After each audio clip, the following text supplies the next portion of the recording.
21 August grenade হামলা মামলায় বিএনপির ভারপ্রাপ্ত চেয়ারম্যান তারেক রহমান সহ সব আসামির খালাসের রায়ের বিরুদ্ধে রাষ্ট্রপক্ষের করা আপিলের তৃতীয় দিনের শুনানি শেষ হয়েছে।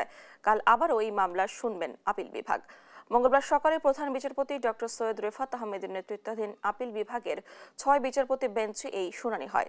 শুনানিতে এক ঘটনায় 2 মামলা দায়েরের যৌক্তিকতা নিয়ে প্রশ্ন তোলেন আসামি পক্ষের আইনজীবী।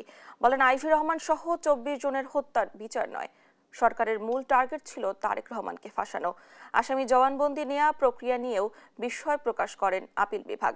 2018 সালে এই মামলার রায়ে তারেক রহমানকে, লুৎফুজ্জামান বাবর, পিন্টু সহ 19 জনকে মৃত্যুদণ্ড দেওয়া হয়, আর 11 জনকে দেওয়া হয় বিভিন্ন মেয়াদে কারাদণ্ড। পরে সেই রায় বাতিল করে হাইকোর্ট। আপিলেও খালাসের রায় বহাল থাকবে আশা তারেক রহমানের আইনজীবীর। এই মামলাগুলোতে বিচার করার আগে যাদের স্বীকারোক্তিমূলক জবানবন্দি নেওয়া হয়েছে তারা কেউ 410 দিন পর্যন্ত টাস্কফোর্স ইন্টেলিজেন্স বা টিএফআই সেলে বন্দী ছিলেন। তাদের স্বীকারোক্তিমূলক জবানবন্দি নেওয়া হয়েছে 12 জনের। এর মধ্যে মুফতি হান্নানের স্বীকারোক্তিমূলক জবানবন্দি নিয়েছে দ্বিতীয়বার। তিনিও টিএফআই সেলে সবকিছু মিলে 410 দিন বন্দী ছিলেন।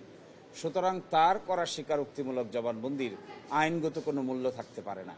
তার একই সাথে তিনি যখন দ্বিতীয় স্বীকারোক্তিমূলক জবানবন্দি করেছেন তখন মূলত তিনি কন্ডেম সেলে ফাঁসির আসামি হিসেবে বন্দী ছিলেন। সুতরাং তারও আর এই কোনো মূল্য থাকতে পারে না।